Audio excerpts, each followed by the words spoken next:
What was the surrogate matching process like with delivering dreams? How long did it take, and how did you feel when you were first introduced to your surrogate mother?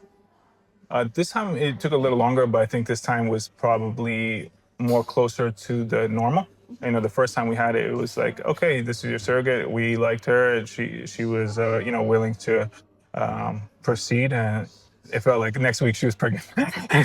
But this time we had to change the surrogate a few times due to different reasons, so which things happen, life happens. But yeah, it was still pretty fast. I think it was about 3 months. Even though we had to, Yeah. even though we had to change a surrogate a few times, you guys always had a surrogate ready and available basically within a week.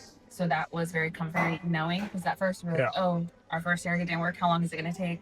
But it was quick. And then we had another one. So it was very nice to have that. And what was your feeling when you first were introduced to your surrogate mother, Marina? When you first mentioned she was tall, I'm like, oh, I'm tall. Maybe the baby's gonna be tall. But she seemed very lovely. She seemed very nice. She's very sweet. And when we met her in person, it definitely matched what we both thought of her at first.